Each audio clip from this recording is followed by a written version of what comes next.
Saint-Laurent-sur-Sèvre, une petite ville comme beaucoup d'autres? Non, une petite ville très particulière et qu'on ne peut guère comparer à d'autres. Une ville qui semble comme recueillie dans la contemplation de ce qui s'est passé chez elle. Une ville où l'on respire un air plus léger, où vibre à tout instant la sonnerie de quelques cloches, un air où semble flotter toujours un Ave Maria. Saint-Laurent-sur-Sèvre. Une ville sainte?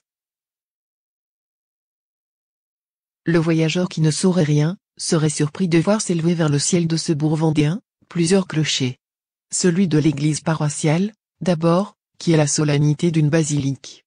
Puis la fine pointe ajourée qui domine et signale au loin l'admirable chapelle de la maison mère de ses chères sœurs, jadis en habits gris et cornettes blanches, qu'on rencontre partout où il y a à soulager, à instruire, à aimer, et qu'on appelle les filles de la sagesse. Une tour carrée de fort belle allure, constituant le centre, est vraiment l'âme d'un harmonieux ensemble de bâtiments groupés sous le vocable de pensionnat Saint-Gabriel. Là, 1100 garçons se préparent à leur vie d'homme, instruits et guidés par des maîtres qui les comprennent et qu'ils aiment, les frères de Saint-Gabriel.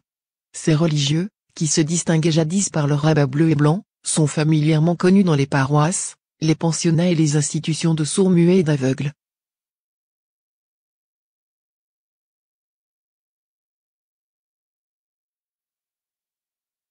D'une colline avoisinante on découvre encore un autre clocher et une grande et massive maison, qui est celle des pères et des frères de la Compagnie de Marie. On les appelle aussi missionnaires Montfortins. Et voilà qui nous explique cet aspect spécial de Saint-Laurent-sur-Sèvre.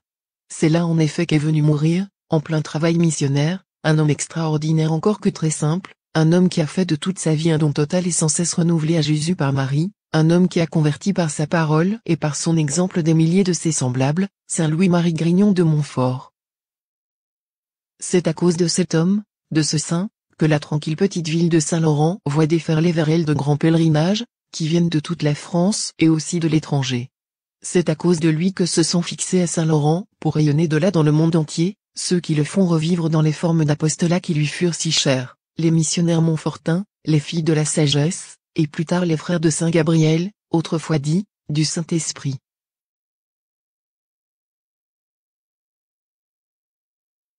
Si la Vendée possède son tombeau, Louis Grignon est né en Bretagne, à Montfort-sur-Meux, le 31 janvier 1673.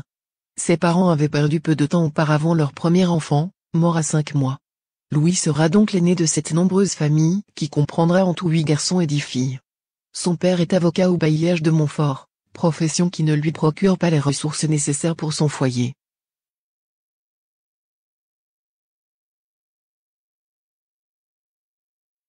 Il devra bientôt s'installer à la campagne, où les produits de la terre aideront toute la maisonnée à vivre.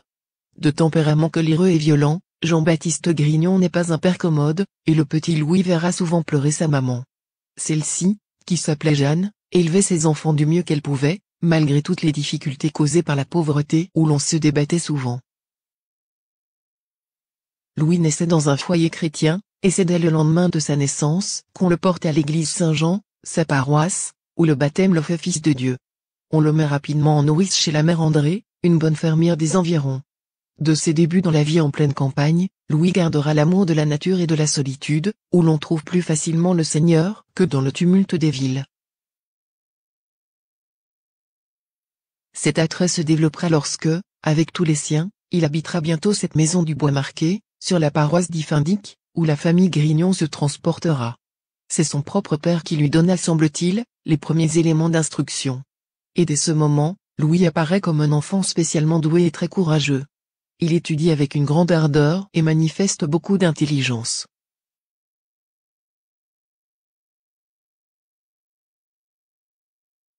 Surtout, on voit déjà en lui les signes de ce qui sera vraiment la marque de sa vie, un esprit missionnaire très développé.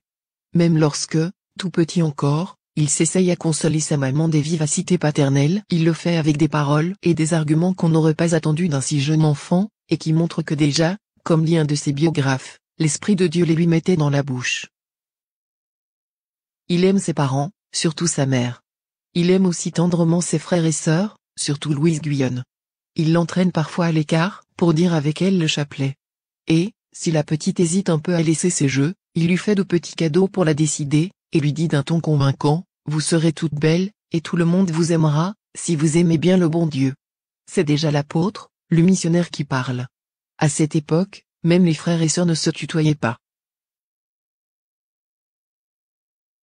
Ce n'est pas au cours des années qu'il acquéra envers la Sainte Vierge cet amour extraordinaire qui le place dans les tout premiers rangs des amis de Notre-Dame. C'est dès son enfance que le cœur de Louis est comme naturellement tourné vers Marie. Tout ce qui parle d'elle, récits, statues au coin des rues, pèlerinages, le ravit. Il a déjà, tout jeune, l'habitude d'appeler Notre-Dame, sa bonne mère.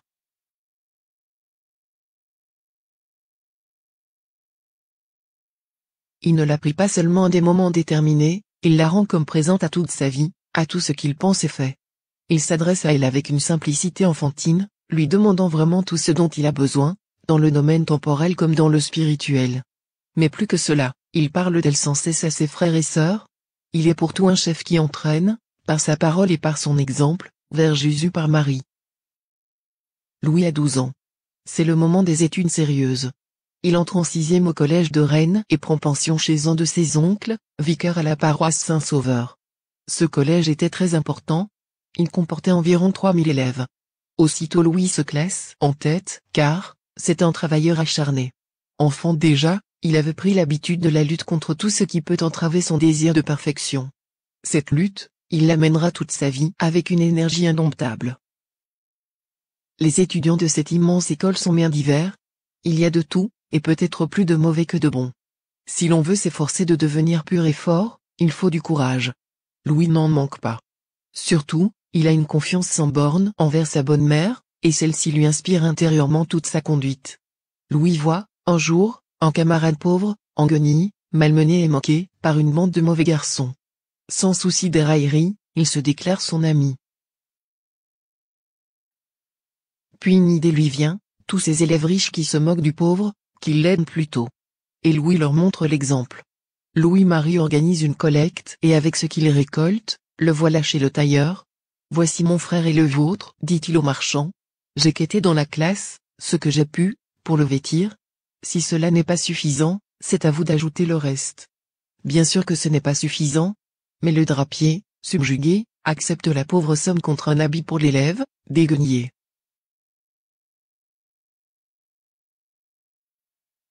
Pendant 5 ans, Louis poursuit ses études en habitant chez son oncle.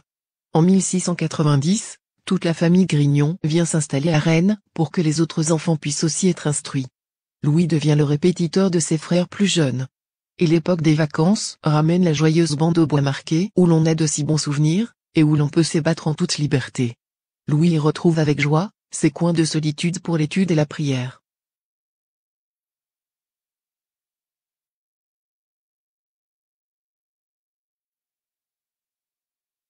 Il y retrouve aussi, devenu grand, les voisins qu'il groupait autour de lui, étant enfant, pour leur faire le catéchisme et réciter avec eux, le chapelet. Lui-même est un jeune homme maintenant. Son sérieux et sa piété augmentent chaque jour. À sa confirmation, il a voulu ajouter à son nom, celui de Marie. Plus tard, comme saint Louis qui aimait se dire Louis de Poissy en souvenir du lieu de son baptême, Louis Grignon se dira volontiers de Montfort. C'est le nom qui lui restera pour la postérité.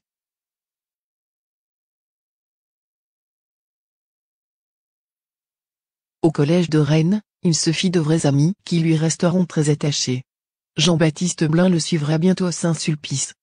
Plus tard, il écrira la vie de Louis-Marie ainsi d'ailleurs que celle de saint Jean-Baptiste de la Salle. Claude Poulard des Places fondera la congrégation des Pères du Saint-Esprit. En attendant, au milieu de leurs camarades, ils forment un sympathique trio et s'entraînent mutuellement. Ensemble, ils prient, ensemble, ils visitent les malades. Car il existe déjà, parmi les étudiants, des petits groupes qui consacrent volontiers une partie de leur loisir à la charité. Que ce soit à l'hôpital Saint-Yves ou dans leur misérable demeure, les malades aiment voir arriver ces grands jeunes gens pleins de vie qui leur apportent avec de petites douceurs, le meilleur de leur cœur. C'est pour eux un rayon de soleil qui les réchauffe. Et toujours, Louis-Marie leur lit et commente l'Évangile, leur parle de la Sainte Vierge et prie pour eux. Madame Grignon, en visite à l'hôpital, y reconnaît un jour une pauvre femme. « Qui donc vous a placé là ?» lui demande-t-elle. « C'est votre fils, madame, qui a permis mon entrée ici et qui m'a fait apporter dans une chaise. » Comment le cœur de la maman ne serait-il pas heureux de constater ainsi la charité de son grand-fils ?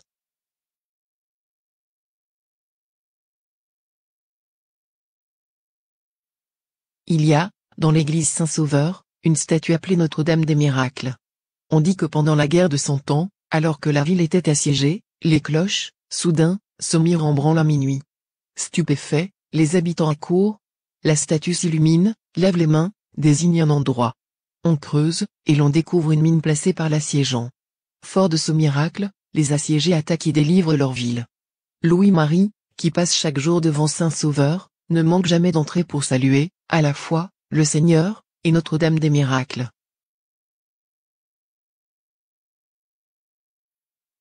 Mais plus le temps s'écoule, plus il désire se consacrer à Dieu en étant prêtre. Peut-être monsieur Grignon avait-il souhaité que son fils lui succédât? Toujours est-il que Louis-Marie subit quelquefois de violentes scènes où son père se montre très dur. L'étudiant, après avoir pris sur lui, de toutes ses forces, pour ne pas répondre à ce père trop coléreux, se réfugie dans une prière plus fervente et aussi dans la pénitence volontaire. Louis-Marie triompha de son père par la douceur, il sera prêtre. Et comme une bonne personne, ami de la famille, lui fait espérer une bourse pour le séminaire Saint-Sulpice à Paris, la décision est aussitôt prise, il ira à Paris. Il a 20 ans. Sa mère lui remet un baluchon contenant un habit de rechange et un peu de linge. Elle lui glisse dans la main 10 écus, et Louis-Marie prend la route sans savoir qu'il inaugure ainsi une série de voyages, tout à pied bien sûr, qui ne s'achèvera qu'à sa mort.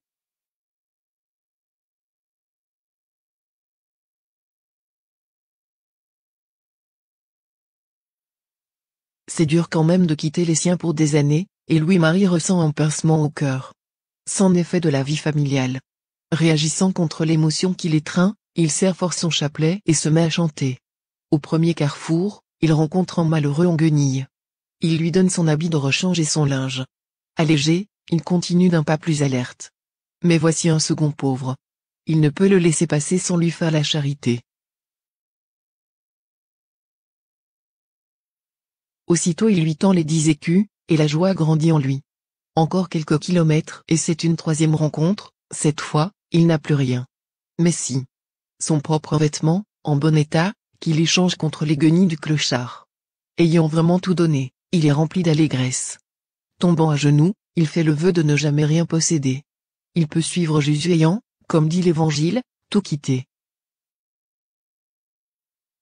Et il le suivra maintenant jusqu'à la mort, la main dans la main de la très sainte Vierge Marie. Mais Paris est loin, et Louis-Marie a faim. Pauvre parmi les pauvres, il mendie son pain. Et le soir, il s'étend dans un coin de grange ou sous un auvent au hasard du chemin. Ainsi, jour après jour, il avance, chantant et disant le chapelet tout à tour. Ses pieds sont bientôt enflés, meurtris. Mais il chante toujours.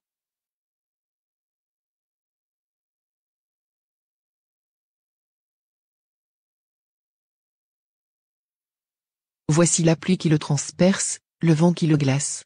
Il chante toujours. Et tandis que son corps peine et souffre, la Sainte Vierge se fait si douce et maternelle avec lui que son âme en déborde de joie. Il est tout de même, apparemment, en assez piteux état lorsqu'il arrive aux abords de la capitale. Cela fait des jours qu'il a quitté la ville de Rennes. Trempé, pouilleux, amaigri, grelottant dans ses haillons, il ne trouve abri que dans une écurie. Quand il se présente le lendemain devant la personne qui doit lui procurer la bourse pour le séminaire, celle-ci a de la peine à reconnaître, dans ce mendiant, le distingué jeune homme vu à Rennes. Le trouvant trop original, elle hésite à le faire rentrer à Saint-Sulpice et le place dans un séminaire, pour les pauvres où il bénéficiera des mêmes cours. Louis-Marie en est très heureux, ce qui compte seulement pour lui, c'est sa préparation au sacerdoce. Le supérieur se rend vite compte que son nouvel élève est un saint. Il l'encourage dans sa dévotion à Marie et dans son esprit de pénitence. Louis-Marie peut donc s'en donner à cœur joie et de toutes les manières. Mais en commençant par la principale, qui est d'accomplir parfaitement son devoir d'État. Travailleur acharné, comme il l'était déjà à Rennes, il fait des progrès étonnants et devient très vite, le plus brillant dans tous les domaines. La famine survient en 1693. Même le prix de sa modeste pension au séminaire des pauvres est difficilement payé par la bienfaitrice de Louis-Marie. Les jeunes gens souffrent de la faim. Le supérieur ne sait comment les nourrir. Une écuelle à la main, Louis-Marie s'en va se mettre des mendiants auxquels on fait, au coin des rues, des distributions de soupe. Et il trouve souvent le moyen de partager encore sa maigre portion avec des malades cloués dans leur lit. Sa mère ayant deviné qu'il en a besoin, lui envoie, Un jour, une soutane neuve. Il la donne aussitôt à un prêtre, pourtant la sienne est en lambeaux. Il demande à un confrère de lui en trouver une d'occasion et lui donne 30 sous pour ce faire. Voulez-vous rire? S'écrie l'autre, il faut au moins 2 pistoles. Eh bien. Si le marchand refuse, donnez les 30 sous à un pauvre. C'est ce qui arriva. Mais quand il revint les mains vides vers Montfort, le confrère apprit que pendant ce temps, quelqu'un lui avait apporté 2 pistoles, juste de quoi s'acheter une soutane d'occasion. La famine continuant, Louis-Marie accepte de veiller les morts pour gagner quelques sous. Sa pension, en effet, n'est plus du tout payée et le supérieur serait en droit de le renvoyer. Que seriez-vous devenu, lui dit-on plus tard, si monsieur de la Barmondière vous avait renvoyé? Je n'y ai jamais songé, répondit-il, tout mon appui est sur Dieu. Le bon Dieu répondait à tant de filiale confiance, par des grâces de plus en plus nombreuses.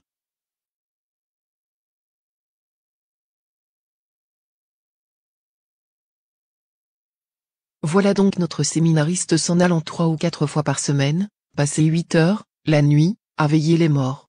Les 4 premières heures, il prie à genoux près du mort si profondément entré en oraison, qu'il ne bouge même pas.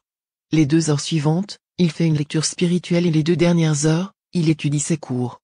Puis, comme si de rien n'était, il rentre au séminaire pour commencer sa journée normale. Il a heureusement une très bonne santé et beaucoup de vitalité. Il est même doué d'une grande force. Il soulève facilement des fardeaux très pesants, à l'admiration de ses camarades. Car s'il est si dur pour lui-même, il est toute charité pour les autres. Comme son supérieur lui demande de se mêler à la joie de tous à la récréation, il recueille les bons mots et les calembours, qui font rire et s'efforce d'avoir une conversation gaie et amusante. Son application héroïque et sa vie de mortification extrême eurent raison de sa santé. Le voilà malade et transporté à l'hôpital. Pâle, n'ayant plus qu'un souffle de vie, il murmure sans arrêt des Ave Maria. Son épuisement est tel qu'on s'attend à le voir mourir. Mais il annonce, tout à coup, lui-même, qu'il va guérir bientôt. En effet, quelques jours après, il rentre au séminaire où il reprend ses études et son genre de vie. Il ajoute même à son travail, une formation artistique qui, plus tard, lui servira beaucoup.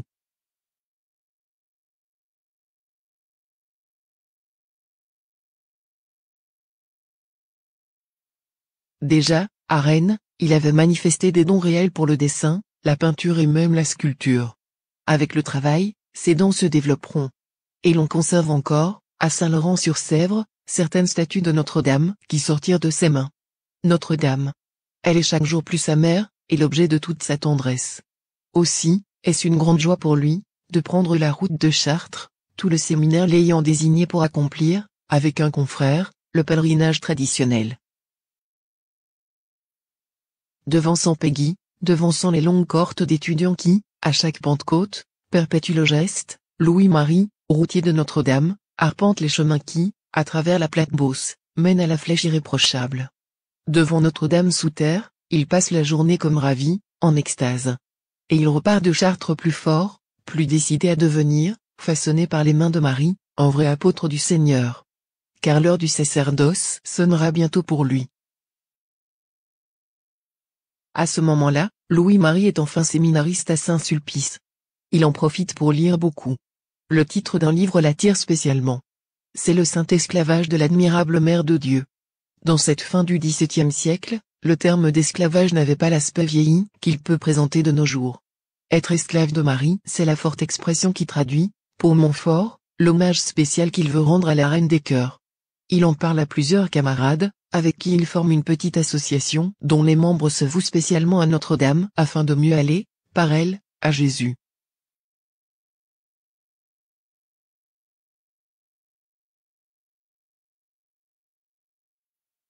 De plus en plus, il s'instruit. Cela lui est d'autant plus facile qu'il a été nommé bibliothécaire du séminaire. Toujours accueillant et souriant, il remplit ce rôle à la satisfaction générale.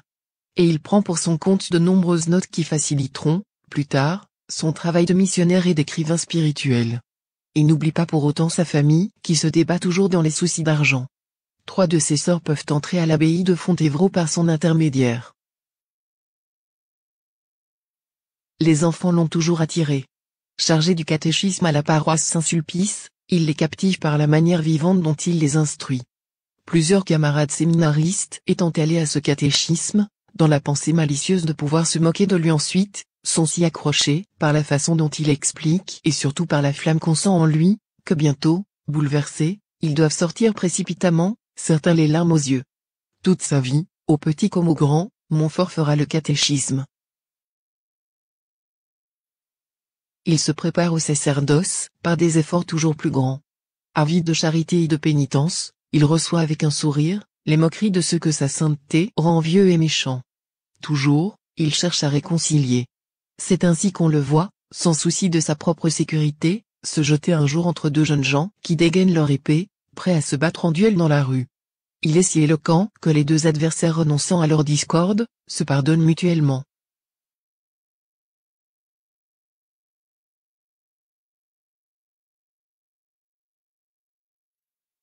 C'est le 5 juin 1700 qu'il est ordonné prêtre. Il a 27 ans. Il dit sa première messe à l'autel de la Sainte Vierge dans l'église Saint-Sulpice, autel qu'il avait la charge d'entretenir et de décorer depuis quelque temps déjà. Sa manière de célébrer le Saint-Sacrifice fit une grande impression. Un des assistants prononcera déjà le mot, qui sera répété bien des fois plus tard, Louis-Marie de Montfort avait l'air d'un ange à l'autel. Le voilà donc enfin prêtre, brûlant de faire connaître Dieu et le faire aimer de tous ceux qui l'ignorent encore. Il pense aux missions lointaines, et spécialement à cette grande terre du Canada qui a tant besoin de dévouement. Il demanda à ses supérieurs de Saint-Sulpice de l'envoyer là-bas, mais des difficultés ne le permettent pas. Que fera-t-il donc? Il fait la connaissance d'un prêtre qui a groupé, pour le diocèse de Nantes, quelques missionnaires dont le travail consiste à prêcher de village en village. Voilà donc Louis-Marie parti avec son évêque. Il s'arrête au monastère de Fontevraud, pour revoir ses sœurs ravies de sa visite. Arrivé dans la maison Saint-Clément de Nantes, il trouve une situation bien embrouillée et un grand désordre. Il voit bien ce qu'il faudrait faire, mais son humilité ne lui permet pas de se poser en réformateur. Déjà, il demande à Dieu, une pauvre et petite compagnie de bons prêtres pour aller, d'une manière simple, faire le catéchisme aux pauvres de la campagne et inciter les pécheurs à la dévotion à la Sainte Vierge. Il ne reste donc que peu de temps dans cette maison mal organisée de Nantes, d'autant que la bienfaitrice de ses sœurs l'invite à la prise d'habit de l'une d'elles, à Fontevraud. Ayant beaucoup d'estime pour le jeune prêtre, cette dame veut lui procurer une situation intéressante de chanoine. Louis-Marie s'en défend avec vivacité, il veut rester pauvre. Elle lui conseille alors d'aller se mettre à la disposition de l'évêque de Poitiers. Montfort suit ce conseil, mais avant d'entrer à l'évêché, il va servir les pauvres à l'hôpital. Là, pendant 4 heures, il reste en prière à la chapelle, au grand émerveillement des pauvres qui le regardent. Les hôpitaux d'alors servaient autant de refuge aux malheureux sans logique ou aux soins des malades. Voyant ce jeune prêtre misérablement vêtu, ils se cotisent pour lui remettre une petite offrande. Et l'idée leur vient de le demander comme aumônier. Ils sentent dans leur cœur qu'ils trouveraient en lui, un père. Aussitôt dit, aussitôt fait. L'un d'eux, qui sait écrire, rédige une belle lettre pour Monseigneur. Et c'est comme cela que Louis-Marie, qui venait demander à l'évêque de Poitiers un poste de missionnaire ambulant, se voit au contraire, nommé aumônier résident de l'hôpital. Habitué de dire toujours oui à Dieu, qui parle par les événements de tous les jours et par son évêque, il se donne de tout cœur à cette mission inattendue, mais bien attachante aussi.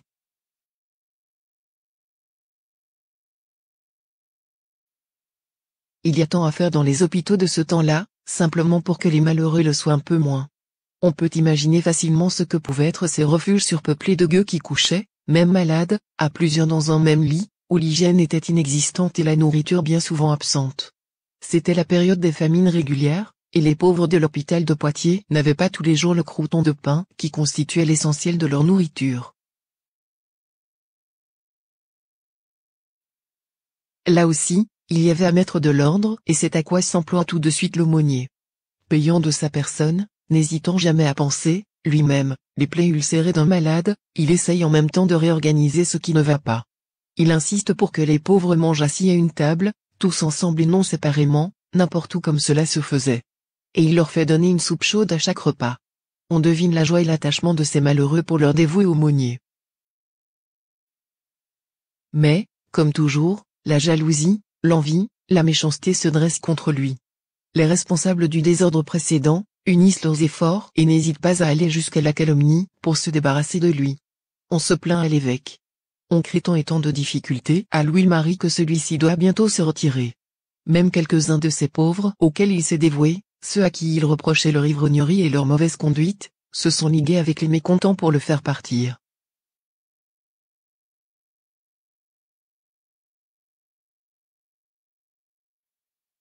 Il s'en va donc faire une retraite de 8 jours chez les jésuites, et il est rempli d'une grande confiance en Dieu et en sa Sainte Mère. Dieu a des manières à lui de répondre, il a permis que 2 de ses principaux détracteurs meurent coup sur coup. La maladie s'est également abattue sur les pauvres de l'hôpital. Et puisqu'il y a par conséquent matière à soigner et à consoler, on sera bien heureux de voir revenir le dévoué aumônier. Le feu continuera cependant de couver sous la cendre et beaucoup lui chercheront encore des difficultés. Seule, la grâce obtenue par la prière et une vie vraiment chrétienne lui apparaissent comme le remède à cette désolante situation.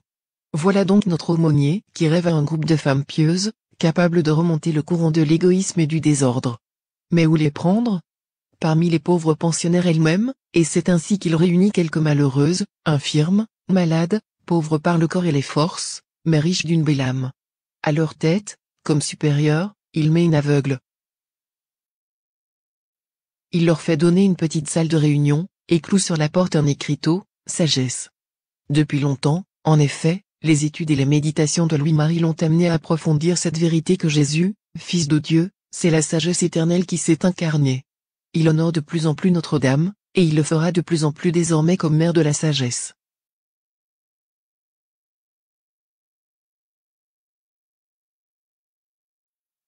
Voici donc cette première association de la sagesse, association de ce que l'on pourrait appeler le rebut de la société si on la regardait avec des yeux non chrétiens.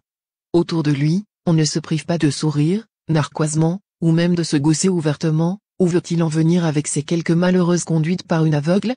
Lui, ne se démonte pas, il a l'habitude, et il sait que Dieu a toujours choisi les plus humbles, pour accomplir de grandes choses et que le sacrifice de Jésus est une folie aux yeux du monde.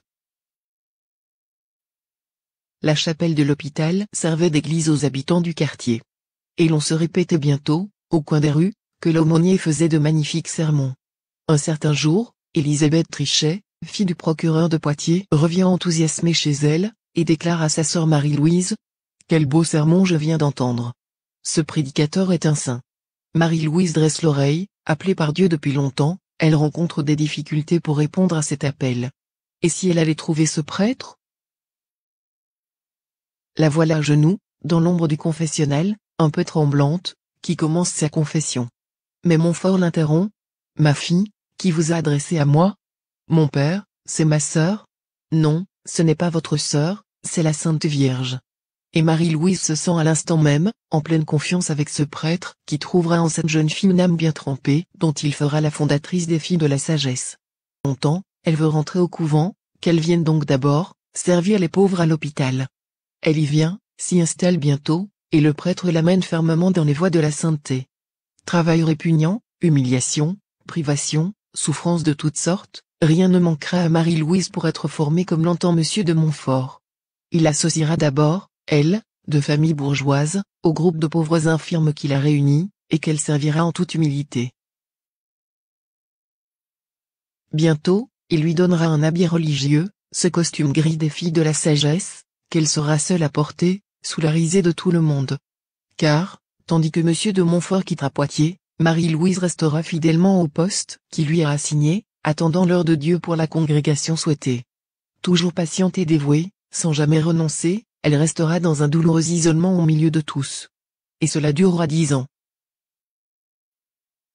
Une telle force de caractère, une telle sainteté, a-t-on envie de dire, force l'admiration, et sont une explication sans doute, du merveilleux développement des filles de la sagesse, qui sont aujourd'hui au nombre de 3500 répandues aux 4 coins de la terre, et continuent de se dévouer aux pauvres, aux malades, et aux enfants, dans l'esprit de celle qui, la première, reçut et porta fièrement, seule, pendant 10 ans, cet habit de couleur cendre que Louis-Marie de Montfort lui imposa. Marie doit bientôt retourner à Paris où sa sœur préférée, Louise Guyonne a de gros ennuis, faute d'argent, elle ne peut plus rester dans la communauté religieuse où elle se trouve. C'est l'été, et la route est bien dure sous le soleil brûlant. Comment aider sa chère sœur, il est si pauvre lui-même? À Paris, il frappe à bien des portes, sans succès, chacun se contentant de lui indiquer une autre personne, et il ne trouve même pas de quoi se nourrir lui-même. Jusqu'à ce qu'une bonne supérieure lui fasse donner, chaque jour, la part du pauvre qu'on met toujours de côté dans ce couvent. Très reconnaissant, il vient remercier humblement la supérieure et rencontre à cette occasion une personne dévouée qui veut bien s'intéresser à sa sœur et faciliter son entrée chez les bénédictines du Saint-Sacrement. Le cœur soulagé, le prêtre peut reprendre la route de Poitiers. Il continuera de loin à s'occuper de sa sœur et lui écrira des lettres bien émouvantes. Mais il lui faut se hâter car on le réclame pourtant à l'hôpital, où malgré tout ce qu'on lui fait subir, son absence est douloureusement ressentie. Il n'y restera pas longtemps, car les méchancetés, les calomnies reprennent bientôt. Le démon, jaloux du bien qu'accomplit ce saint, lui suscite toutes sortes de difficultés nouvelles. Il ose même, comme il le fera pour d'autres grandes âmes, s'attaquer directement à lui. Plusieurs témoins le virent, en différentes circonstances, comme s'il était aux prises avec quelqu'un de très menaçant, et, on l'entendit, un jour, crier distinctement vers Notre-Dame : « Ô, Sainte Vierge, ma bonne mère, venez à mon secours. »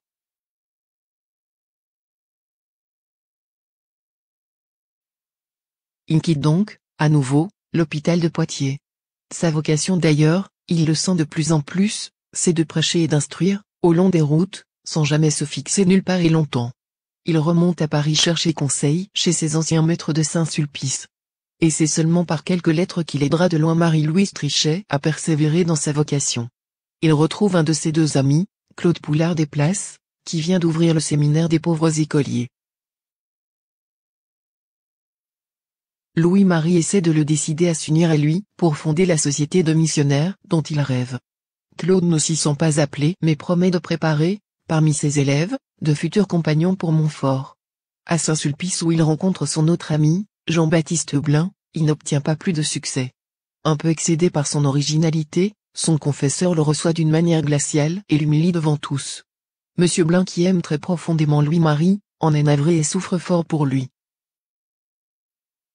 Quant à notre saint, il soutient cette humiliation avec sa douceur et sa modestie ordinaire, et s'en retournera avec la même tranquillité qu'en venant, et un redoublement de ferveur.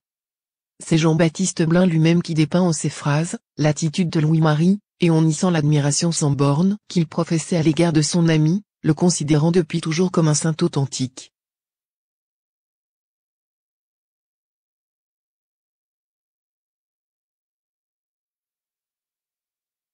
Repoussé de ceux-là même, qui devraient l'aider et le conseiller, Louis-Marie se retourne vers Dieu.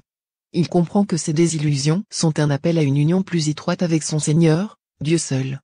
Ce n'est pas au hasard qu'il choisira cette devise. Toute sa vie, les événements et les hommes sembleront se liguer contre lui, il l'a compris et intensifie sa prière. Dans un tout petit réduit qu'il occupe rue du Pot de Fer à Paris, il multiplie ses oraisons et ses pénitences.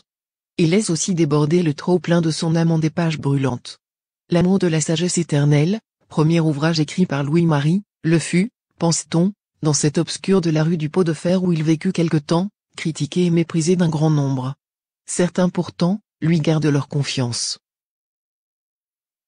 C'est ainsi qu'on lui demande, comme un service, d'aller partager pour peu de temps la vie d'un groupe d'ermites retirés au Mont Valérien, afin de rétablir, si possible, une harmonie entre eux.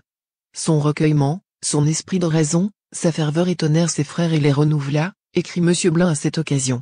La paix revient donc même temps que la charité, le cœur en fête, Louis-Marie retourne dans son réduit de la rue du Pot de Fer tout peuplé de la présence de Dieu et de l'influence de Marie.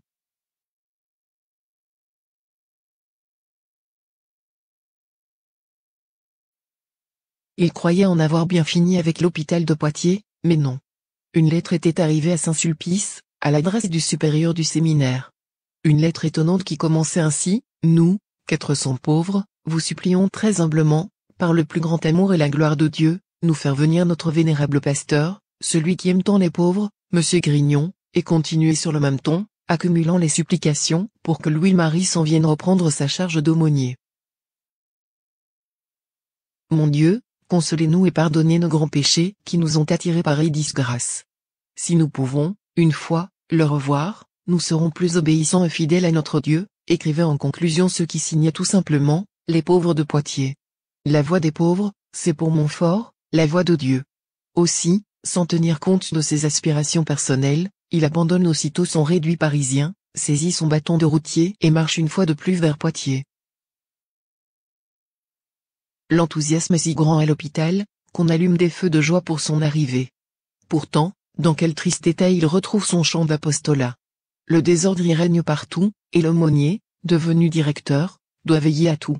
Heureusement, rien ne le rebute, et quand un pauvre homme est hospitalisé, couvert d'infections et de pourritures, sans parents, sans amis, et rejeté des infirmiers, Louis-Marie s'en charge à lui seul, le soigne, le nettoie, lui rend tous les services que réclame son état, et le prépare à une mort paisible entre ses bras.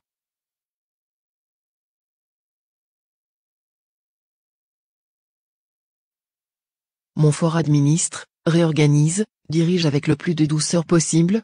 Et pourtant, la méchanceté le diable aidant reprend le dessus peu à peu. Un an après son retour, il est redevenu un indésirable et projette un nouveau départ. Il demande à Marie-Louise son avis. « Vous avez raison, mon père, répond-elle, vous faites bien de vous éloigner. » L'âme de Marie-Louise Trichet était à la hauteur de celle de son père spirituel. Sans un mot, elle restera à son poste.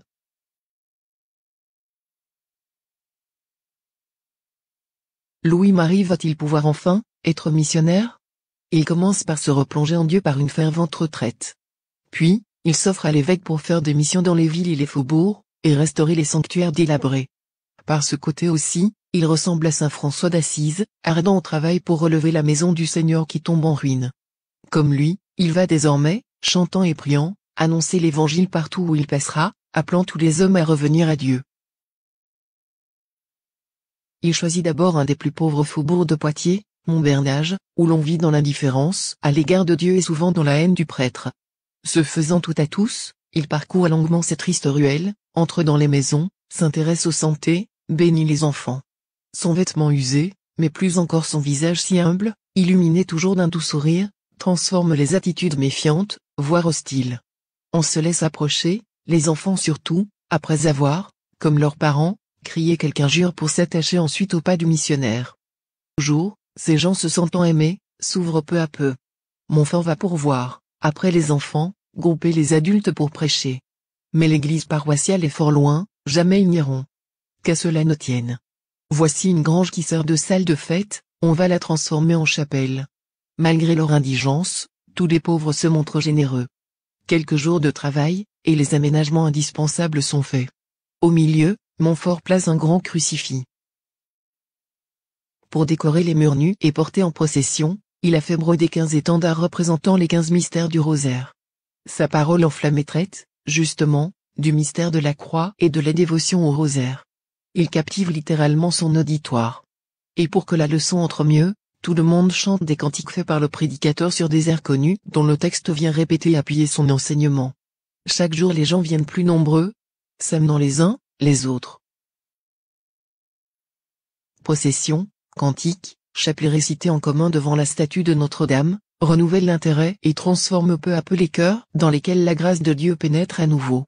Bientôt, le bon Père, comme on l'appelle spontanément, voit bon nombre de chrétiens revenir à Dieu qu'ils avaient oubliés depuis fort longtemps. Justement, le missionnaire leur fait renouveler les vœux de leur baptême.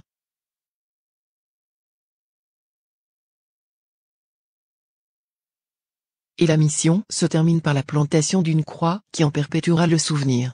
Après Montfort, la coutume s'en est conservée, et c'est pourquoi on trouve ces croix de mission aujourd'hui encore à des carrefours, dans nos paroisses de ville et dans les campagnes. À la cérémonie des adieux, le saint missionnaire confie à la Sainte Vierge tout le faubourg de Montbernage. La grange devenue chapelle est baptisée Notre-Dame des Cœurs et Louis-Marie la dote d'une statue de la Sainte Vierge en y mettant une condition. Il demande, en échange, que quelqu'un s'engage à venir réciter le chapelet dimanche et fête à la chapelle. Un ouvrier du quartier s'offre aussitôt. Jacques Goudot remplira son engagement pendant 40 ans avec une fidélité exemplaire. Et les habitants de ce faubourg, si bien convertis par Louis-Marie de Montfort, resteront de vaillants chrétiens qui sauront quand il le faudra, témoigner pour le Christ. Sur une des piles d'un pont de Poitiers, un petit oratoire dédié à Notre-Dame avait été fortement endommagé par les crues du Clin. Montfort, fidèle à la promesse faite à l'évêque, entreprend de le reconstruire. On possède encore la statue que contenait cet oratoire. Il répare aussi le temple Saint-Jean, sans se soucier des railleries de ceux qui jugeaient ce travail impossible. Et, bien sûr, il réussit dans cette entreprise, trouvant facilement l'argent et l'aide nécessaires.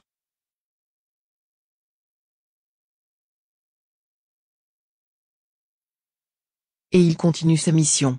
À l'issue de l'une des lots, il s'est employé à faire des réconciliations dans les familles et à en retirer les mauvais livres et les gravures malsaines.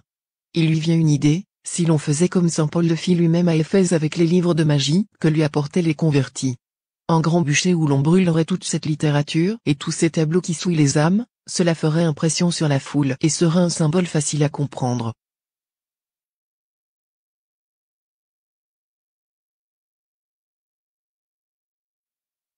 Le projet est bien accueilli. De tout le quartier, on apporte mauvais livres et vilaines gravures. Il y en a bientôt un bon tas.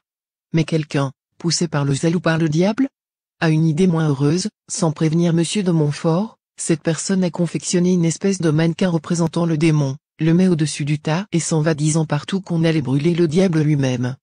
Du coup, les envieux, ceux qui sont jaloux des succès de Montfort, voilà une bonne occasion de lui faire du tort et se précipitent à l'évêché. Monsieur de Montfort prétend brûler le diable sur son bûcher. L'évêque n'est pas là. Le vicaire général, qui n'aime pas beaucoup le missionnaire, sort furieux et court jusqu'à l'église où se tient la mission. Sans même se renseigner quant à l'accusation portée, il interrompt Louis-Marie en plein sermon et lui fait une verte réprimande où rien de ce qui peut humilier et faire honte ne fut épargné, écrit un historien. L'assistance, considérable, est remplie de stupeur.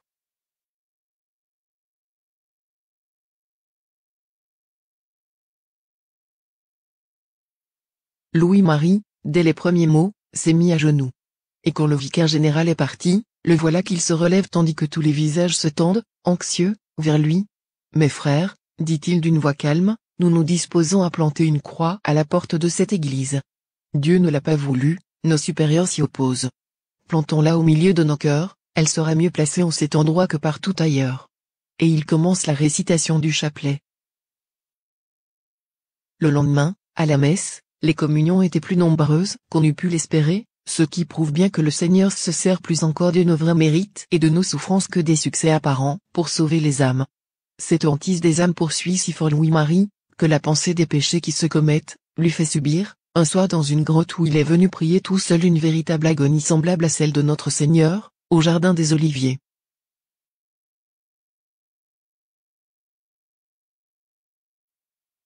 Cette grotte sera bientôt le refuge d'un pauvre incurable, sans logique il portera lui-même sur ses épaules. D'autres suivront, attirés par la charité du bon Père. Montfort trouvera des femmes secourables, pour prendre en charge ces malheureux. Et cette grotte où le saint a prié et souffert deviendra plus tard un hospice d'incurables confié aux soins de filles de la sagesse, trop heureuses de poursuivre, sur les mêmes lieux, la mission d'amour de leur Père spirituel.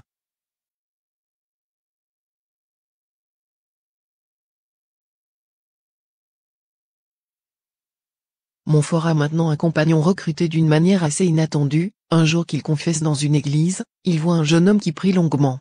Mu par une inspiration, il l'aborde.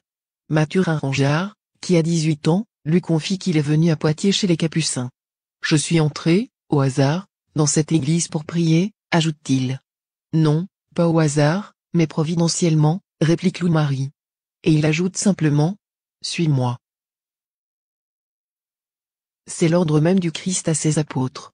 Et le résultat est semblable. Mathurin, renonçant à tout autre projet, s'attache immédiatement à Louis-Marie. Il l'aidera beaucoup dans toutes ses activités de mission, spécialement en apprenant ses cantiques aux foules et en faisant le catéchisme. Il mourra à Saint-Laurent-sur-Sèvre en 1760, bien longtemps après Louis-Marie, concluant plus de 50 années d'une fidélité totale. Frère Mathurin fut le premier compagnon du saint. Le bon Dieu a déjà accordé à son missionnaire le don des miracles et celui de connaître les événements futurs. On lui demande de célébrer la messe pour une dame qui va mourir. Il le fait, mais il se rend ensuite chez la malade, et lui déclare « Madame, vous ne mourrez point de cette maladie. Dieu veut vous laisser sur la terre pour continuer vos charités aux pauvres. » Ce qui arriva. Madame d'Armagnac guérit et vécut encore 12 ans, se dévouant plus que jamais aux malheureux. Fort sur la route de Rome.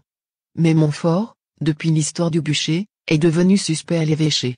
Un des vicaires généraux, qui le comprenait et l'admirait, a été nommé évêque en un autre diocèse. Ceux qui le jalousent et ne peuvent supporter sa sainteté, en profitent pour le calomnier à nouveau. L'évêque de Poitiers, lassé de toutes ces histoires, et poussé par son entourage, se décide à éloigner Montfort. Il lui fait donc savoir qu'il lui retire la mission de prédicateur, qu'il lui avait confiée, et le prie de quitter le diocèse. Le coup est rude. Louis-Marie le reçoit avec sa sérénité habituelle. Mais que ferait-il désormais? C'est alors que remonte en lui le désir de partir évangéliser les non-croyants des terres lointaines. Mais auparavant, il veut aller à Rome pour demander conseil au pape lui-même afin de rester dans l'obéissance.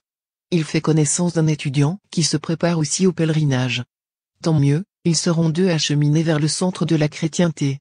Mais Louis-Marie veut voyager en pauvre. « Avez-vous de l'argent ?» demanda-t-il à cet étudiant. « Hélas. Non, mon père, je n'ai que 30 sous. Alors, je veux bien aller avec vous. » Ainsi délivrés de tout souci, les deux compagnons partent joyeusement sur la route, chantant et priant à haute voix, mendiant le pain et le toit de chaque jour.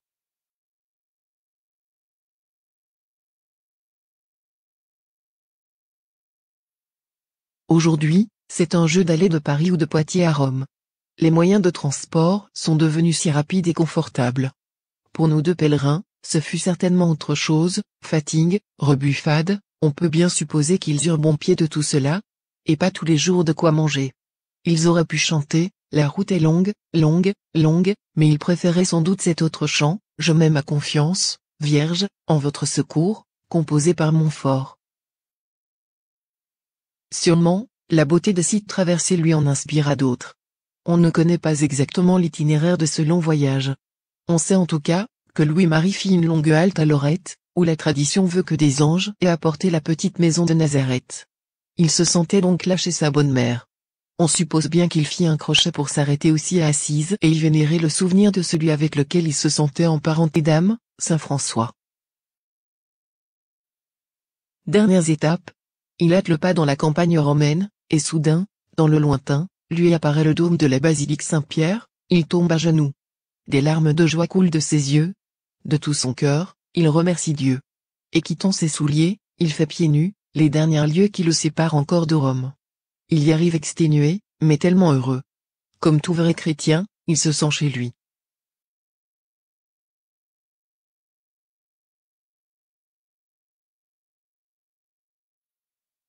Après quelques jours, il est reçu en audience, par le pape Clément XI. Il a avoué ensuite qu'il fut, en l'apercevant, saisi d'un respect extraordinaire, croyant voir Jésus-Christ lui-même. Avec beaucoup de simplicité, Louis-Marie expose ses difficultés, fait part de ses désirs quant aux missions lointaines et demande humblement ce qu'il doit faire. Le pape l'écoute longuement, et se rend vite compte de la sainteté de ce pauvre prêtre. Mais la France a besoin d'apôtres de cette envergure. Vous avez un assez vaste champ, en France, pour exercer votre zèle, n'allez point ailleurs. Et dans vos missions, enseignez avec force la doctrine au peuple et aux enfants. Faites renouveler les promesses du baptême.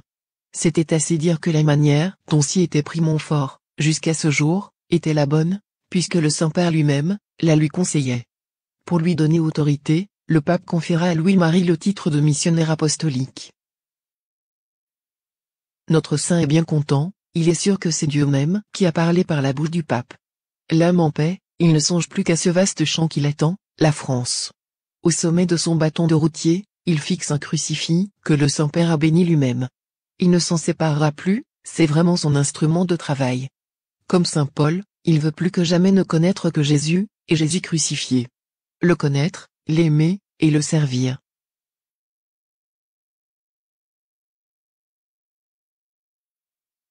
C'est le plein été, et le soleil d'Italie est cuisant.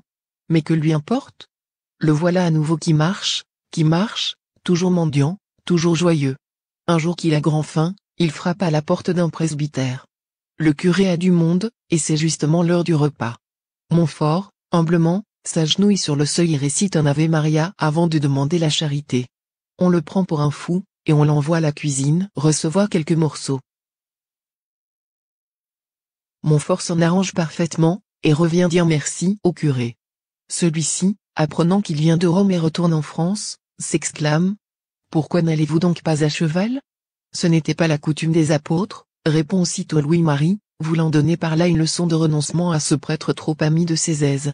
Comment d'ailleurs aurait-il pu se procurer un cheval? Jour après jour, il y a maintenant presque 2 mois que notre Louis-Marie a quitté Rome. Il n'en peut plus. Heureusement, il est en vue de Saint-Martin de Ligugé, célèbre abbaye poitevine où il a fixé rendez-vous à frère Mathurin. C'est à peine si le bon frère, Le voyant ainsi amaigri, exténué, bruni par le soleil, portant ses souliers en ses mains, ses pieds étant tout écorchés, son chapeau sous le bras, son chapelet à la main, peut le reconnaître.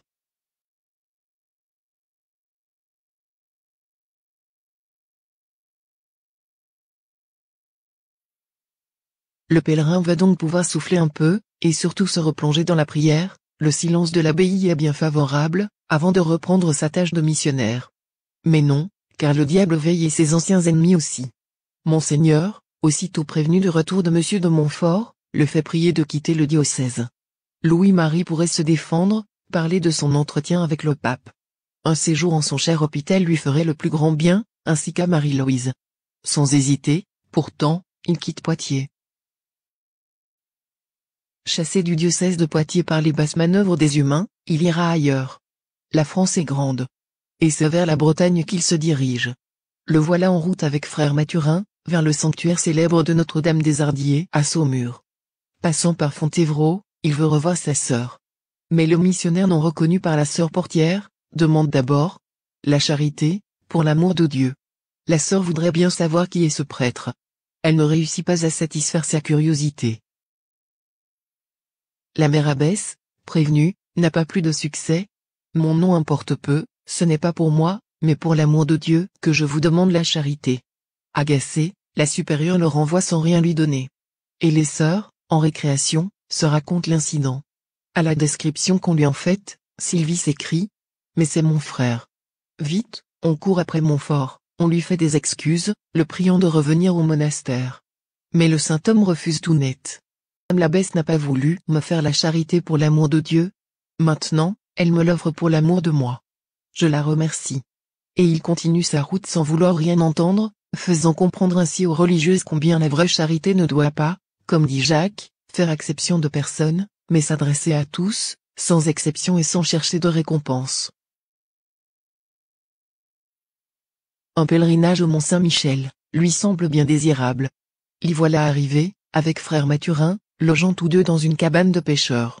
En pleine nuit, il est réveillé par des cris et des blasphèmes, ce sont des buveurs qui se querellent grossièrement. Sans hésitation, il se lève, va trouver les buveurs, leur reproche leur blasphème et réussit, non sans peine, à les faire partir. Il renouvellera souvent ce geste, sans jamais avoir peur de rien et souvent au péril de sa vie. Les deux voyageurs admirent longuement la splendide basilique, qu'on appelle à juste titre la merveille. Pour Louis-Marie, cette halte au sanctuaire de l'Archange, constitue comme une veillée d'armes. Il s'y recueille très profondément pour se remplir au maximum de Dieu afin de pouvoir le partager à tous vers qui il ira. Puisque c'est dans son propre diocèse qu'il se trouve, il vient ensuite tout naturellement à Rennes, mais c'est dans une pauvre chambre qu'il habite, ne voulant pas gêner sa famille, ni être gêné dans son apostolat.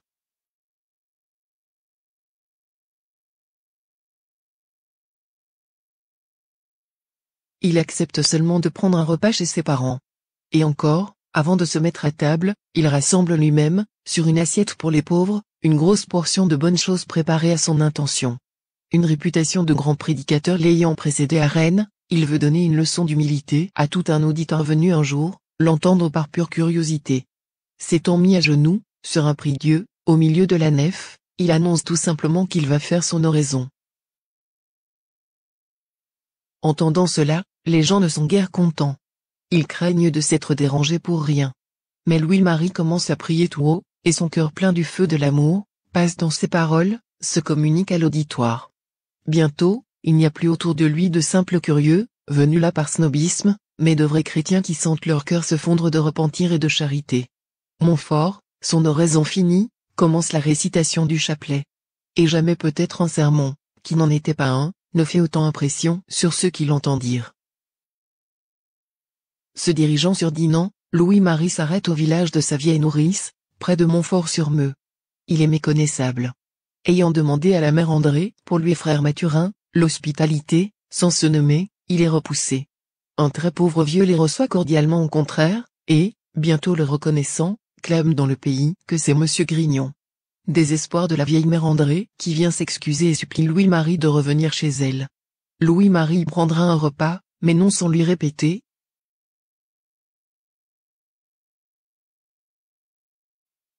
Mère André, vous avez bien soin de moi, mais une autre fois, soyez charitable. Oubliez Monsieur Grignon, il ne mérite rien, pensez à Jésus-Christ, il est tout, et c'est lui qui est dans les pauvres.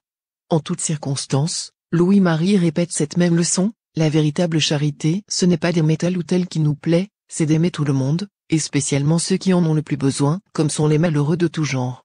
Leçon toujours nécessaire et qu'il nous faut sans cesse apprendre et surtout, pratiquer.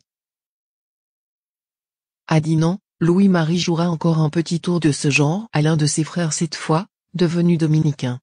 Ce révérend père a la charge de la sacristie dans son couvent. C'est donc à lui, et en l'appelant mon cher frère, que Montfort demande l'autorisation de dire la messe à la chapelle. Ne le reconnaissant pas, le religieux est vexé de s'entendre appeler frère, titre qu'on donne à ceux qui ne sont pas prêtres. Il sort pour Montfort les ornements les plus défraîchis qu'il peut trouver. Et il se plaint au frère Mathurin qu'il rencontre en ville. « Comment s'appelle ce prêtre ?» lui demande-t-il. « Montfort, répond le frère. Je ne connais point ce nom-là. Vous connaissez peut-être Louis Grignon, reprend malicieusement frère Mathurin. Mais alors, c'est mon frère. On devine ce qui se passe le lendemain matin, le dominicain s'excuse, tout en reprochant gentiment à Louis-Marie de ne s'être pas fait connaître.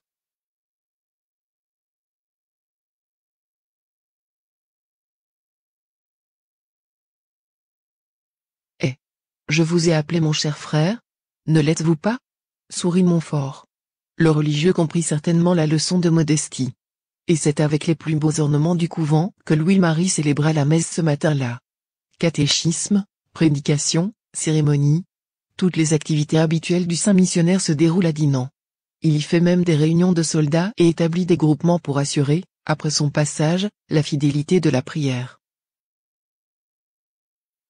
Le frère portier du couvent où il loge, le voit dans l'ombre, un soir, lourdement chargé tandis qu'il l'entend répéter « Ouvrez la porte ». Louis-Marie a sur le dos un pauvre ver couvert d'ulcères qu'il a trouvé, gisant dans la rue. Il le porte dans sa propre chambre, le couche dans son lit et passe toute la nuit à le réchauffer et à le soigner. Mais, il lui faut quitter Dinan car on le réclame maintenant en bien des paroisses. Tout le monde commence à se rendre compte de la grande bonté et charité du missionnaire. Il s'adjoint à ce moment, à un groupe de prêtres qui missionnent dans la région de Saint-Brieuc. Pendant 7 à 8 mois, Louis-Marie évangélisera tout ce pays. À la Chaise, il restaure, aidé par les habitants enthousiasmés, une chapelle dédiée à Notre-Dame de Pitié, est tombée en ruine. Les miracles ne se comptent plus sur son passage. C'est une mère qui lui amène sa fille malade, et le prêtre la lui rend pleine de santé assurant qu'elle n'aurait plus jamais cette maladie. Ce sont des fiévreux qui sont guéris après avoir pris un peu d'eau dans laquelle Montfort a trempé un insigne du saint nom de Jésus.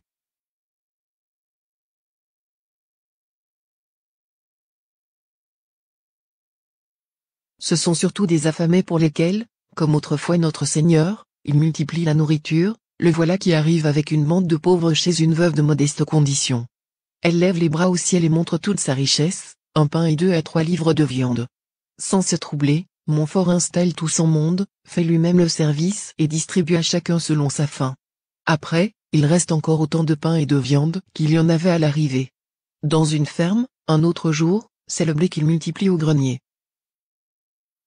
Nous ne pouvons vous donner du pain pour vos pauvres, nous n'avons même plus de blé, lui déclare cette bonne fermière.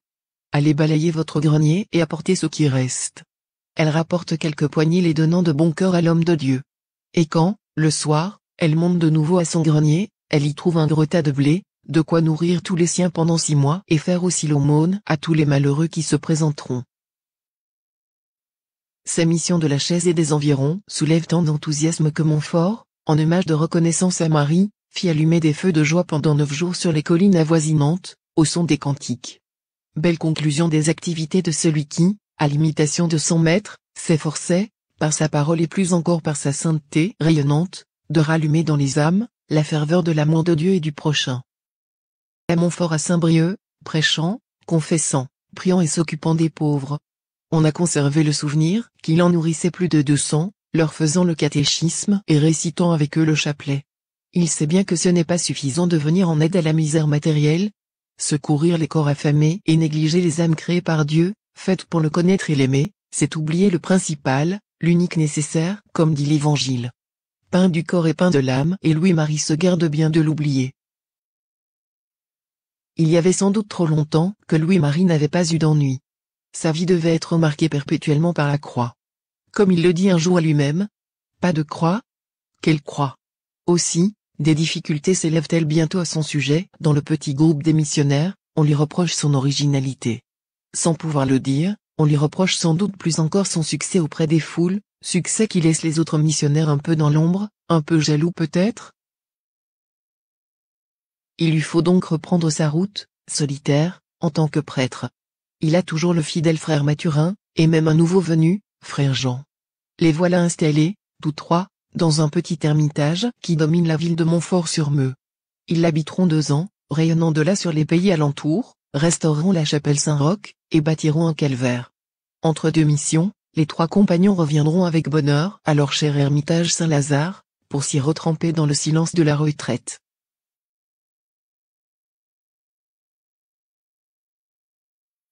Dans la petite chapelle, ils ont installé, devant l'autel de Notre-Dame, un chapelet monumental dont les grains, de la grosseur d'une noix, permettent à plusieurs personnes de le réciter en même temps.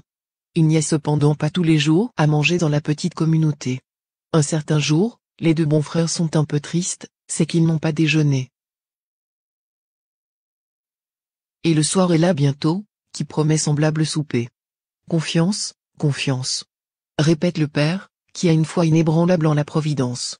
Il a bien raison, car avant l'heure de se mettre à table, voici qu'arrive un paysan des environs, à qui il est venu soudain l'idée de porter tout de suite un panier de provisions à l'ermitage Saint-Lazare. Joie et reconnaissance dilatent le cœur des 3 compagnons.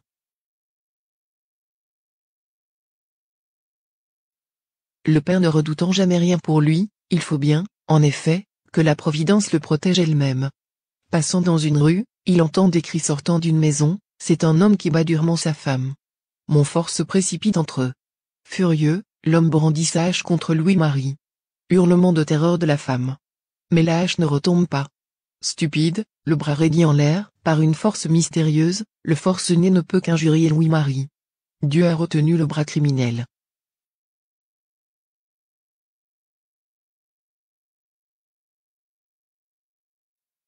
Sa famille étant revenue au pays, Louis-Marie accepte d'y déjeuner, mais à condition qu'on fasse un grand repas où il puisse amener ses amis. On prépare donc une longue table, et on l'attend, un peu intrigué. À l'heure dite, Montfort arrive, entouré d'un groupe de pauvres, de boiteux, d'aveugles, miséreux de tout genre. Heureusement, monsieur et madame Grignon ont le cœur vraiment chrétien. Aussi tout le monde entoure les malheureux et leur fait fête. Les parents de Louis-Marie doivent être fiers de la charité de leur fils. Il faut pourtant bientôt quitter la région, et c'est vers Nantes que se dirigent maintenant Montfort et ses 2 compagnons. Sur la place royale de cette ville, un groupe d'officiers discute. Et l'un d'eux se met à jurer. Montfort ne peut supporter cela. Il s'adresse aussitôt à lui en termes à la fois si délicats et si fermes que l'officier, touché par la grâce, se met à genoux devant tous, et demande pardon de son blasphème. Les prédications reprennent. Pour y appeler les fidèles, frère Mathurin s'en va vers le soir, à travers les vignes, agitant une clochette et chantant à pleine voix. Alerte. La mission est ouverte, venez tous, mes bons amis, venez gagner le paradis. Les gens accourent, et la puissante parole du Père les tient bientôt sous le charme. Partout, succès semblable. Partout, des prodiges éclatent, et sa réputation de sainteté grandit sans cesse. On se raconte de bouche à oreille, l'histoire de ce champ stérile, devenu une bonne terre après qu'il y eut prié.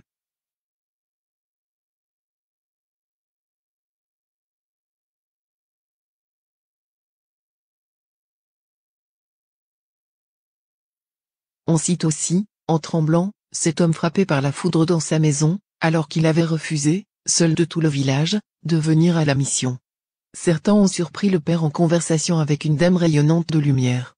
La Sainte Vierge en effet, cette bonne mère qu'il aimait tant lui apparaissait ou s'entretenait avec lui. Telle chrétienne qui avait dissimulé 3 fautes en confession se voit commander, comme pénitence, de laver un mouchoir blanc qui porte 3 taches. Surprise de ne pas réussir à faire partir les taches, elle comprend soudain, et revenant au confessionnal, avoue les 3 péchés cachés.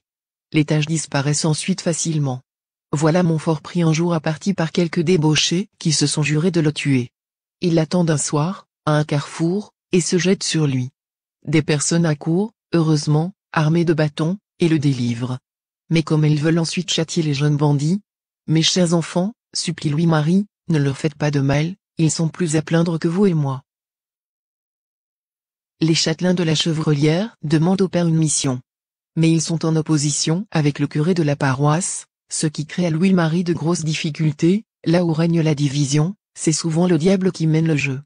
Montfort prêche donc un jour, dans cette paroisse, lorsque le curé se met à le critiquer tout haut.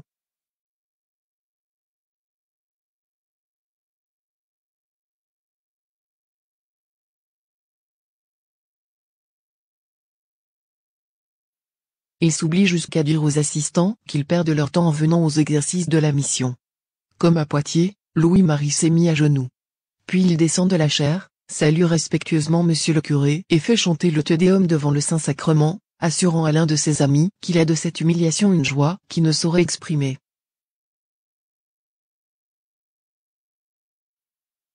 Le frère Pierre, un nouveau venu dans la petite troupe, tombe malade à Vertou, pendant la mission. C'est grave. On lui donne l'extrême onction. Après lui avoir demandé s'il a la foi, le bon père lui dit : « Pierre, voulez-vous m'obéir ? De tout cœur. Je vous demande de vous lever dans 1 heure, et de venir nous servir à table. » Quand les missionnaires, après la cérémonie, viennent déjeuner, ils trouvent, debout, tout souriant, celui qui était mourant le matin. Montfort est de plus en plus connu et, naturellement, aimé et vénéré par les uns, critiqué et calomnié par les autres. Une dame charitable de Nantes lui donne une petite maison, qu'il appelle aussitôt une providence. Il habite avec ses frères lorsqu'il est de passage dans la ville. Mais sa vie est de missionner sans cesse, le voilà à Bouguenais. Il est en chair, tenant comme d'habitude tout l'auditoire en haleine. Soudain, il s'arrête net, et, d'un tout autre ton s'écrie : « 2 hommes pour aller sauver mon âne qui se noie au bas du bourg. » Plusieurs hommes se précipitent et parviennent, non sans peine, à remonter le baudet, tombé à l'eau. La foule, dans l'ébahissement de dons si particuliers, fait par Dieu à Louis-Marie, n'en écoute que plus attentivement ses conseils. Beaucoup se convertissent. Tous le vénèrent comme un saint que Dieu aime et éclaire d'une manière vraiment visible, même sur des choses aussi secondaires que cette chute de l'âne dans Montfort, en chair, avait eu soudain connaissance en son esprit. Montfort, nous l'avons vu, aime faire planter des croix en souvenir des missions et des grâces reçues à cette occasion. Depuis longtemps, il rêve d'un calvaire monumental, comme il en a vu un chez les ermites du Mont Valérien, qui se verrait de très loin et attirerait les foules. Il a acheté à cette intention, un grand Christ très expressif. À Pontchâteau, de grandes landes incultes, semblent se prêter à la réalisation de son projet. C'est donc là qu'il le fera.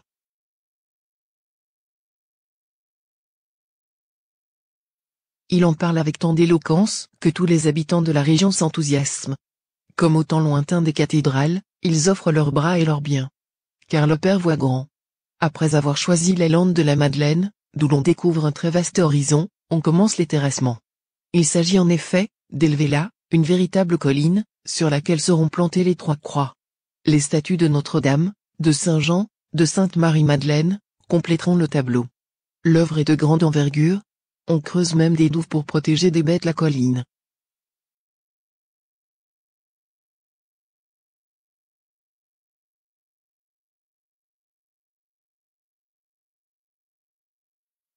Les ouvriers bénévoles arrivent, non seulement des alentours, mais de loin, et même de l'étranger. Des pèlerins en route vers quelques sanctuaires s'arrêtent pour offrir 1 ou plusieurs journées de travail. On devine quel courant de vaillance, d'entraide et de vraie charité, provoque cette tâche commune à laquelle tous se donnent de si bon cœur. On compte jusqu'à 500 personnes travaillant le même jour. On fait sauter les rochers gênants. On équarrit le châtaignier le plus beau, qui doit fournir la croix de Jésus. Tantôt travaillant sur le chantier, tantôt quêtant dans les fermes pour la nourriture des ouvriers, Montfort était tout à tous. Et voilà le jour de l'inauguration. Depuis la veille, les gens accourent de partout pour y assister. De 10 lieues, on voit les 3 croix dominant la colline. Quelle belle fête cela va être. Eh bien, non. Le calvaire de Pontchâteau ne sera pas béni, car un ordre arrive de l'évêché qui l'interdit par suite d'une décision du roi.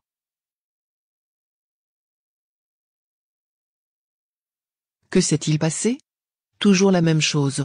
Les envieux, les méchants inspirés par Satan sont allés raconter que cette colline artificielle pouvait en cas de débarquement ennemi, être transformée en une dangereuse forteresse. Et le roi Louis XIV a signé l'ordre de raser le calvaire. Le Seigneur a permis que je l'ai fait faire, il permet aujourd'hui qu'il soit détruit, que son saint nom soit béni. Murmure ce pauvre père Montfort. Il fut démoli en effet par une compagnie de soldats, mais reconstruit dans la suite.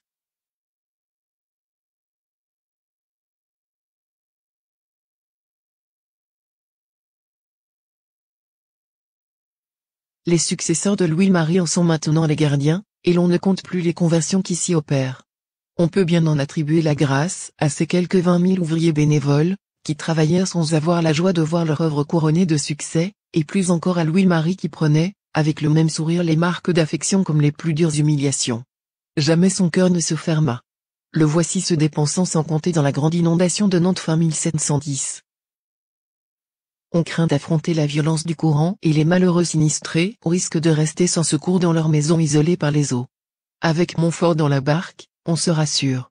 Vous ne mourrez pas, dit-il hardiment au batelier, suivez-moi, et le sauvetage se fait sans accident.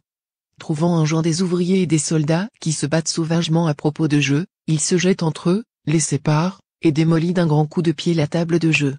Les soldats lui en demandent le remboursement. Évidemment, le prêtre est sans argent. Il l'arrête donc et prétend le conduire en prison. Radieux, Montfort prend la tête et mène bon train, récitant tout haut le chapelet. Un de ses amis, rencontrant le cortège, le fit aussitôt délivrer à sa grande déception. Mon contentement aurait été parfait si j'avais eu le bonheur d'être emprisonné pour Jésus-Christ, dit-il joyeusement. Invité à aller missionner dans le diocèse de La Rochelle, voilà Louis-Marie à la garnache. On l'attend à l'église où il y a foule.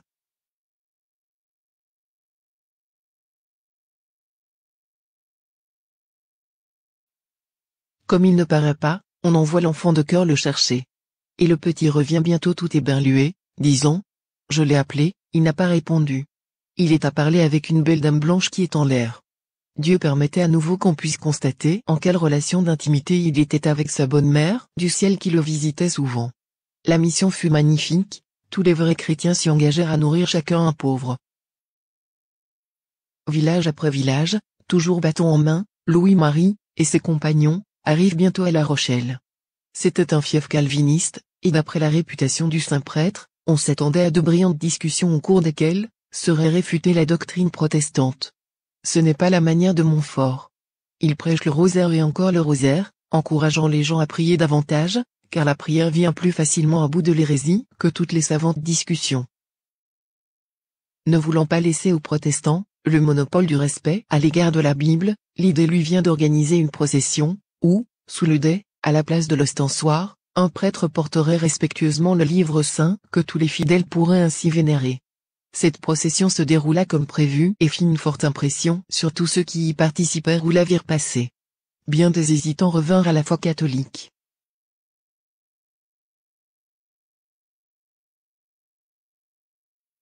Des hérétiques, furieux des conversions qui se multiplient, décident de supprimer le saint prédicateur. Ils s'arrangent pour verser du poison dans un bouillon qu'il doit prendre. S'en étant aperçu aussitôt, Montfort put y remédier, mais cela le laissa malade et hâta certainement sa mort. Il n'a pas encore 40 ans. Quelle vie bien remplie. Il ne s'appartient jamais, tout donné qu'il est au Seigneur et à sa tâche apostolique. Mais aussi, quelle moisson d'âme.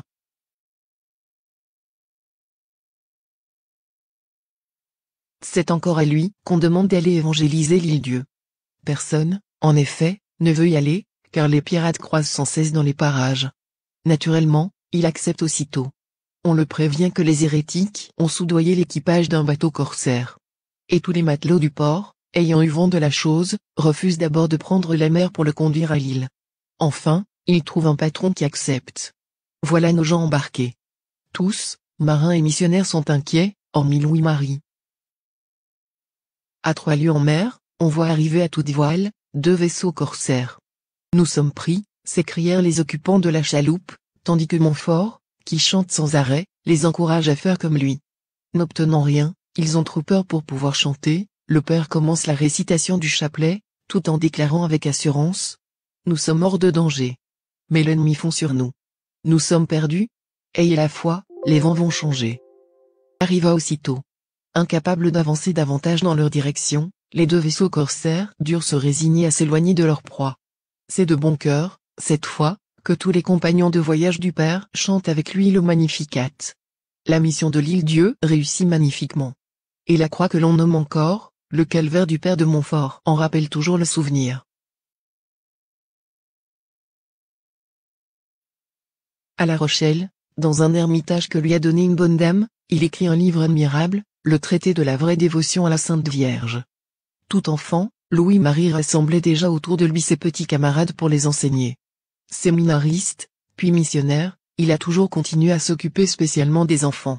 Dès qu'il est aidé par un ou deux frères, il les forme à cet apostolat par l'instruction, si nécessaire, à cette époque où les enfants des pauvres étaient souvent laissés dans l'ignorance.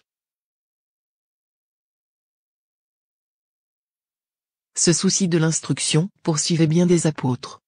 Plusieurs instituts se fondaient dans ce but, comme celui des frères des écoles chrétiennes.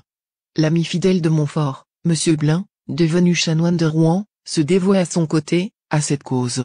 Louis-Marie créait donc, dans les villages où il le pouvait, des petites écoles. À La Rochelle, l'évêque, heureux d'un projet de cet ordre, lui offre une maison pour le réaliser. Elle est bien délabrée, mais Louis-Marie a de la vaillance à en revendre. En 8 jours, l'école est prête.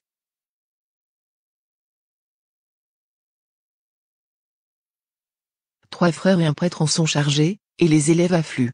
Il appelle alors sœur Marie-Louise à La Rochelle pour lui confier, de même, les petites filles à instruire. Le missionnaire a maintenant un petit groupe de frères avec lui. Les filles de la sagesse vont se développer aussi. Mais il n'a pas encore rencontré des prêtres qui acceptent de se joindre à lui, pour la compagnie de missionnaires dont il rêve depuis toujours. Il sent pourtant ses forces décliner. Il sait que Dieu le rappellera bientôt. Voici René Mulot, un jeune prêtre d'une santé très déficiente, à moitié paralysé, qui vit retirer chez son frère, curé de Saint-Pompin. Il est chargé par celui-ci d'inviter le missionnaire à prêcher. Le fixant dans les yeux, Montfort lui dit à brûle-pourpoint : « Suivez-moi. » Le malheureux se récrie. Comment pourrait-il mener pareille vie, avec sa santé fragile ? Mais Louis-Marie tient bon, et René Mulot obéit. Louis-Marie prêche maintenant ses dernières missions dans cette région que l'on appellera plus tard la Vendée militaire, en raison des combats qui s'y déroulèrent aux jours sombres de la Révolution. Cette foi ardente, tenace, grâce à laquelle nombre de Vendéens préféreront la mort à l'apostasie, semble bien un héritage direct du travail apostolique du grand prêtre. Le voilà arrivé à Saint-Laurent-sur-Sèvre. Et c'est là que le bon Dieu lui a donné rendez-vous. C'est le temps de la Passion. Louis-Marie se retire dans une grotte.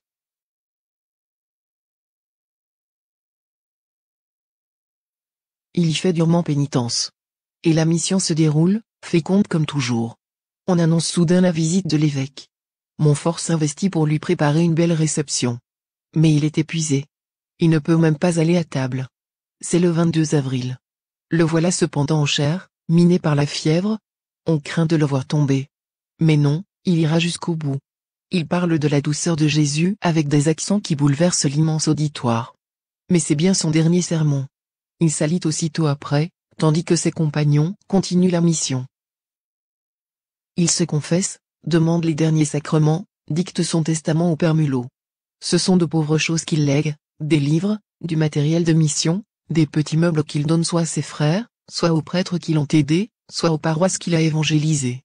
Les gens, désolés, se succèdent dans la petite chambre, implorant une dernière bénédiction. Louis-Marie, devant le crucifix qu'il ne quitte pas, trace sur eux le signe de la croix. Sa voix monte soudain dans le silence. Il chante. Allons, mes chers amis, allons en paradis. Quoi qu'on gagne en ces lieux, le paradis vaut mieux. Cantique qu'il a composé et si souvent fait chanter, l'heure est venue pour lui de le réaliser. Serrant dans sa main gauche une petite statue de la Sainte Vierge qu'il portait toujours sur lui, il baise tour à tour crucifix et statue. C'est ainsi qu'il meurt, en pleine mission, le 28 avril. Il avait 43 ans. Le lendemain, on l'enterrait dans la chapelle de la Sainte Vierge de l'église paroissiale. Plus de 10 000 personnes pleuraient.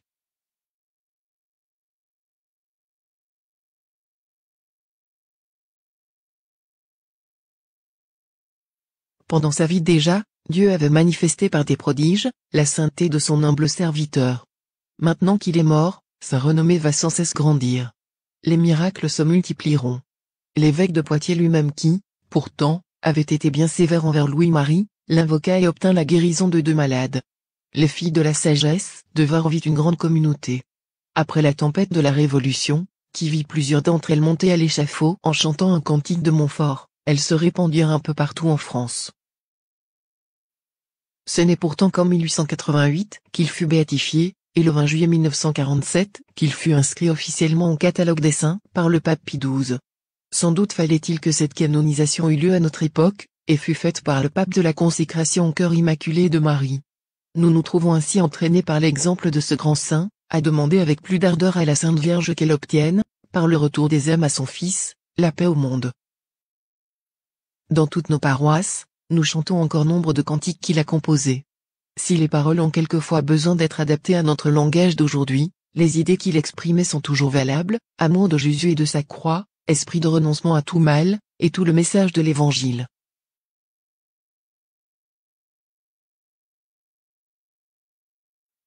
Dans toutes les œuvres du Père de Montfort, on trouve le parfum d'un amour extraordinaire pour la Sainte Vierge, un amour basé sur la compréhension de son vrai rôle à notre égard, mère et médiatrice, un amour qui entraîne une confiance sans mesure.